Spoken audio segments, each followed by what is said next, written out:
Hello and welcome to Byjus Exam Prep IAS. I welcome you all to the Hindu newspaper analysis for today. I hope by now all of you have already registered for the Byjus Exam Prep IAS live All India Prelims mock test series for IAS 2023. As you know, this test series begins on the 6th of November and the first two tests, that is the 6th of November and the 13th of November, are free of cost for everyone. The link to register for this test series is given in the description of the video. You can get to know all the details about this test series in your description. It is available both in online and in offline modes. Especially if you are in Delhi, I would request you to give the 6th of November test offline because all your teachers of Byjus Exam Prep IAS team will be present in Delhi to give a detailed answer key of the 6th of November test and also take all your doubts. Now let's begin with the first article of the newspaper today that is actually taking us back to 1962. Now if you have read world history, I'm sure all of you would be aware of something called the Cuban Missile Crisis of October 1962. If you are not aware of this, let me give you a very quick background about what exactly was this. So in the end of 1961, Russia decided that they need to threaten the US more because if you compare the missiles of US and missiles of Russia, US still had many missiles in their own country and in their NATO allies that could actually reach Russia. On the other hand, Russia did not have any missile with a range that could reach the US. So they thought that they need to be friends with some of the nations which are very close to the US geographically. And that is how they chose Cuba. Now, Cuba is a very small island nation towards the south of the US. Cuba was a communist country at that point of time. So, Russia became friends with Cuba and one by one, in a secret manner, tried to bring their missile components in Cuba to set up their entire missile system, that is, a nuclear missile system in Cuba. When the US got to know about this, they became very angry, and this started one of the biggest confrontations between US and the USSR at that time that the world had ever seen. Now, the US at that point of time had made it very clear to the entire world that they don't want any nation to interfere in the affairs of North or South America. So America had pronounced that this is actually our sphere of influence. Anything that happens in North and South America and Central America, it is the United States of America who will take care of that. So with Russia coming into Cuba, this was a major threat to the US. Now why did Cuba allow this? Now if you look at the US and Cuba history, you would see the relations between the two sides have never been great. Because Cuba was tilting towards a communist form of government, America did not like it. Thus, America, in fact, tried to overthrow the Cuban government. The American Central Investigation Agency, that is the CIA, actually ensured that there is an overthrow of the Cuba government. This was famously called the Bay of Pigs invasion. Bay of Pigs is actually a small area in Cuba using which America wanted to actually give support to those Cubans who want to fight against their own government. This invasion, however, failed. So Cuba was also now trying to get back to US, and that is why they accepted the friendship of Russia. Now, that particular crisis has actually many books written on it. It is said that the world actually came the closest to a nuclear war because of the Cuban Missile Crisis. There is a story that it was a Russian submarine that was actually surrounded by the American forces near Cuba, and the Russian submarine was almost ready to launch the nuclear weapon, but common sense prevailed and that did not happen. Now, the credit for that must go to the two leaders of that time. As per the author, John F. Kennedy, the US president of that time, and Nikita Khrushchev, that is the Soviet Union leader of that time. These two showed a lot of common sense and initiated talks with each other. John F. Kennedy, in fact, asked his brother to talk to the USSR ambassador in US. Because of these talks, the situation actually became better. Now, the reason why this article is written is not because it's a history lesson, but because the author wants to say that the current Ukraine crisis, the reason why it is not being resolved is that in the current crisis, there are no talks that are open between the two sides. Back then, the reason why the Cuban Missile Crisis was resolved was because the two sides were ready to talk to each other. And if we want to resolve the present issue, we have to initiate talks and we have to initiate how the two sides actually look at each other. He says that the Cuban Missile Crisis and the current Ukraine-Russia war started in the same manner. Just like the beginning of the Cuban Missile Crisis was because America did not want any foreign country in its sphere of influence, exactly similar is the case right now. Russia did not want NATO to expand towards its own neighborhood. It is only when NATO was expanding towards the east, taking in many of the new members which are very, very close to Russia geographically, this is when Russia got threatened and Russia had to attack. So the beginning of the two crises have many commonalities. The author says that right now we are seeing a spiral model of international relations. Spiral model means where the two sides treat each other with hostility. That is, both the sides think that the other side is there to attack them. No one is ready to talk, no one is ready to listen to the other side, and they only think that their side is the correct side. This is why this crisis actually is worsening. There are other people who also say that US does not want this crisis to be resolved. US in fact is using this opportunity to weaken Russia as much as possible by supplying arms to Ukraine.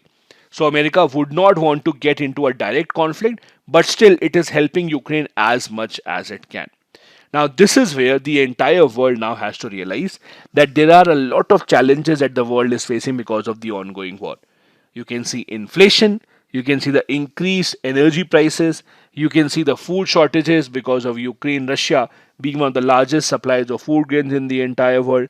If all of that continues for a long time, we will see a major, major crisis. Now, I wanted to share with you a few examples of how international relations actually work. If you read about international relations and if you especially have PSIR as the optional subject, you will read about something called idealism and realism. These are two different thoughts of how you perceive the world. Idealism, for example, would be Mahatma Gandhi, believing that the other people are also of good nature, believing that if you talk sense into them, they will also support you, hoping that no one is there to actually hurt you. This is what idealistic behavior is. However, in the present world, if you look at the Ukraine Russia war, what we are seeing is realism.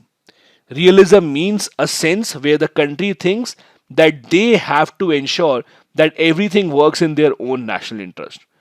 In realist thinking, you don't trust your opponent, you don't trust anyone else, and you don't trust any of the modern values of democracy, of diplomacy, etc. You only want to build your own influence. Because the entire world right now is moving towards a realist foreign policy, that is why we are not seeing an end to this present Ukraine Russia crisis. This is where we have to ensure that we actually have a powerful international body that can come in between and resolve this crisis. I also wanted to draw a comparison to something else. See, the Cuban Missile Crisis is often given as an example of the time when the two sides came very, very close to a nuclear war. However, this is also an example of how the two sides, through common sense and through a cool and calm head, actually averted a disaster.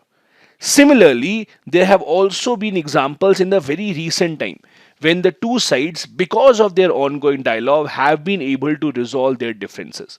Take an example of what happened recently between India and Pakistan. As you know, by mistake, some Indian officers had actually launched a BrahMos missile to Pakistan. Because it was without a warhead, it did not cause any damage. But such an action from India, that is sending a missile to Pakistan even by mistake, could have resulted into a big, big crisis. But it was averted because of the instant dialogue being established between the two sides. Similarly, just a few weeks back, there was a news that came out that a Russian fighter jet had actually launched a missile on the Royal Air Force plane of Britain. Later on, Russia said it was by mistake, we did not mean to harm you, it was by mistake that the missile was launched.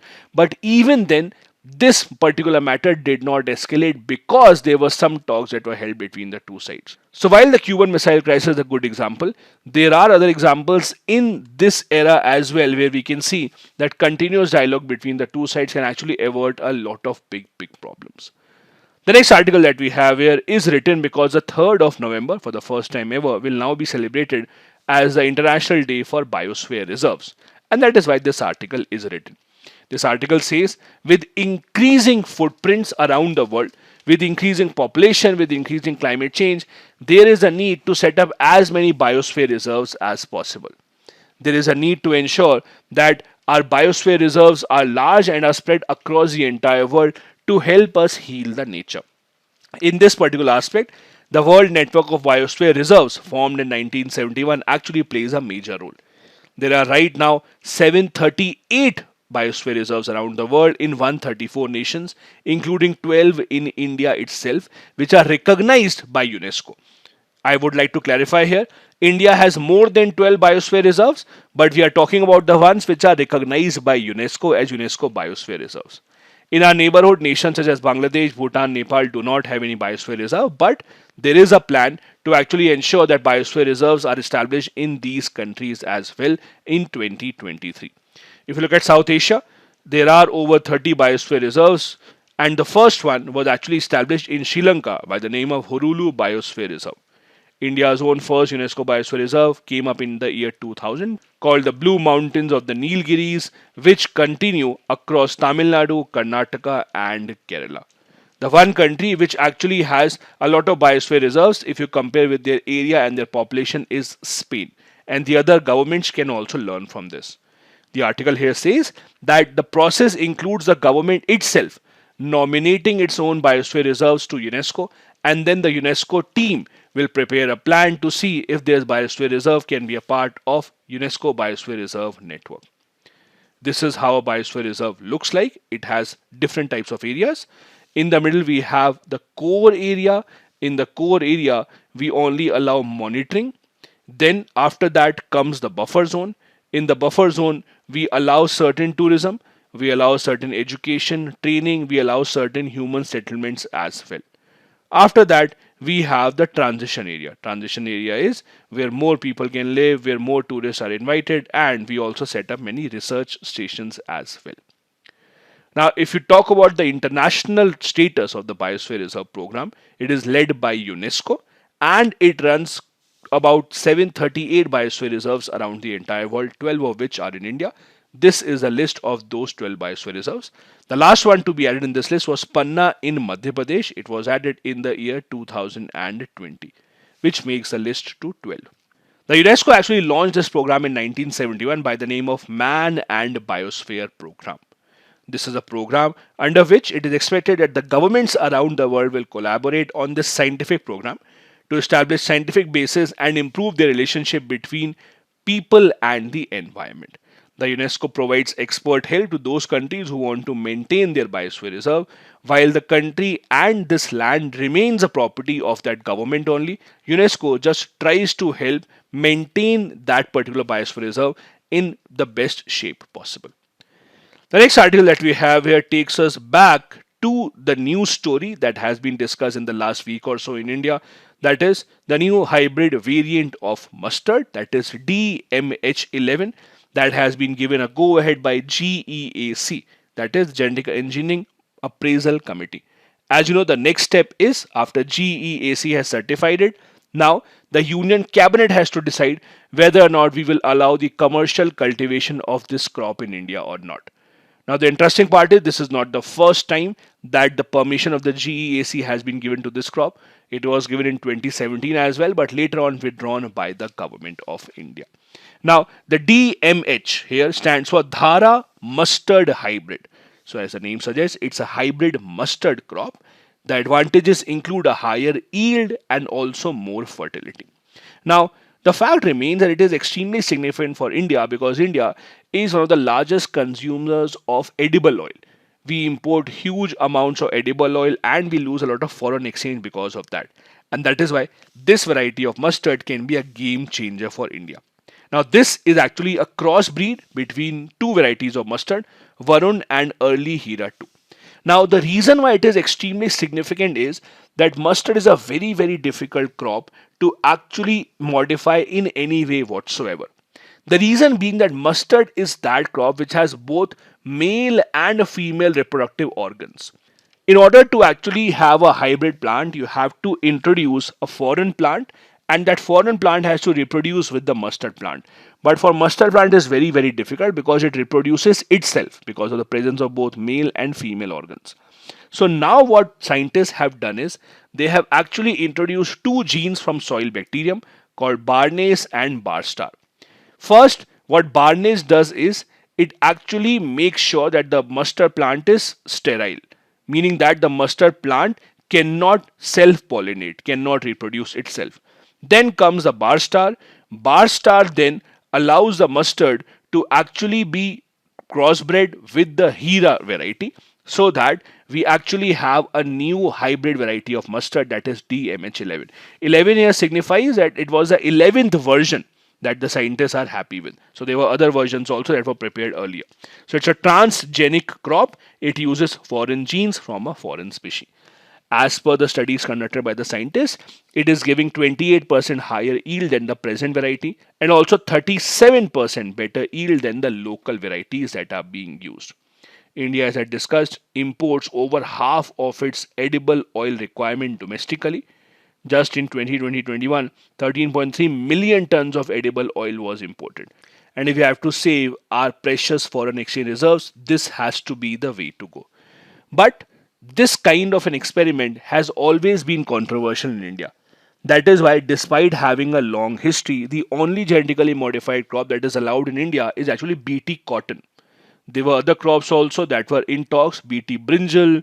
However, it was never successfully given the go ahead. There are two main reasons why the GM mustard crop also is facing a lot of debate and discussion. First reason is that the genes that are being used are foreign, they are not local. The second problem is that these hybrid mustard may actually be tolerant to a herbicide, meaning that when this herbicide, that is glufosinate ammonium, is used on them, they might actually absorb it and they might not really allow the pest to be killed because of this herbicide. So this becomes a problem. The other problem is that it may dissuade the bees from pollinating the plant. Now, as you know, bees play an extremely important role in sustaining human environment and human life as we know it. It is because of bees and their pollination that we have such a large amount of food grains that are grown across the entire world. So if we have a plant which dissuades the bees from pollinating, that is taking seeds from one plant, throwing it in some other plant in some other area, that can be very dangerous for the entire human life. Also, as I said, GEAC had earlier also given the approval in 2017, but it was the cabinet that took the decision back. A case was launched in the Supreme Court and the government said, okay, we will conduct more tests. For BT brinjal also, the government at that time, which was the Congress government, said that more tests will need to be conducted because India, in these kind of issues, has always been one of those nations that does not take a lot of risk. We wait for the other nations to actually go ahead with these kind of decisions, see their result, and then take our decision. If you look at the graph of how much edible oil India has been importing from nations around the world, you will see it's a huge number. With the increasing population, our domestic consumption is also increasing. Also, the fact is that the kind of diet that we have in India, we do consume a lot of edible oil. Deep fried food of different cuisines, all of that requires a lot of oil, which actually has to be imported. Also, because of the ongoing Ukraine-Russia war, the prices have increased. As you know, Ukraine is one of the largest exporters of sunflower oil in the entire world. That has also ensured that the prices of all these edible oils increase around the entire world. The next article that we have here is on a very interesting topic from Indian polity. The question is, can convicted legislators be disqualified from the assembly? So if there's an MLA who has been given certain punishment from the court, can they be now disqualified from the assembly or not? Now, the reason why this article is written is very simple. In Uttar Pradesh's legislative assembly, two MLAs were given certain punishment recently. UP MLA Azam Khan was given a 3-year jail term and thus he was disqualified from the UP assembly. At the same time, another MLA, Vikram Singh Saini, MLA from Khatoli, was also given a sentence of 2 years in the Muzaffarnagar riots case, but he has still not been disqualified. This is the reason why this article is written, telling us about what exactly is the law about disqualification of the legislators. Now, disqualification of legislators can actually be seen from Representation of People Act 1951. Section 8 of the Act says, and I want you to listen to this very carefully, Section 8 of the Act says there are two categories of criminal cases which may disqualify the legislator.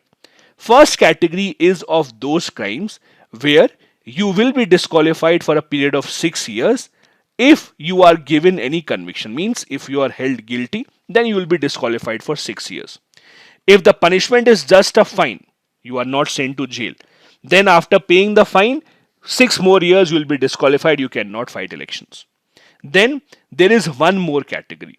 If you actually have been given a jail term, then once your jail term ends, then we will count 6 more years. So let's assume you are given a jail term of 4 years. Then 4 plus 6, 10 years you will be disqualified. For 10 years you cannot contest any election in the legislation. These kind of offences include making speeches to cause enmity between different groups, doing it in a place of worship, bribery, personation during elections, and other electoral offences. These are the ones which are covered under this law. So if you are given a punishment against sati, corruption, terrorism, insulting national flag, national anthem, then you will also be disqualified. Doesn't matter how much punishment is given to you, you will be disqualified. Even if you are given punishment for 6 months, 10 months, even then you will be disqualified. So this is the first category of offences. That is serious laws such as UAPA, protection of civil rights, sati, corruption. You will be disqualified for 6 years irrespective of whatever your punishment is. Second category of cases are the ones where you will be disqualified only and only if you are given a punishment of 2 years in prison or more. So in this category, if you are given a punishment of less than 2 years, then you will not be disqualified. Also, till 2013, the law was even if you were given a punishment of 2 years or more, the MPs, MLAs still had 3 months of time to file an appeal and they were not disqualified immediately. But in 2013, we had the Lily Thomas case in which the Supreme Court decided that no, if an MP or MLA is given punishment of 2 years or more than 2 years, they will be immediately disqualified. That is how Lalu Prasad Yadav, for example, was immediately disqualified. That is how late Jayalalitha was immediately disqualified.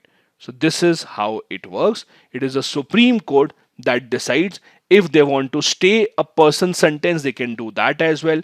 If the Supreme Court wants to overturn someone's conviction, they can do that as well.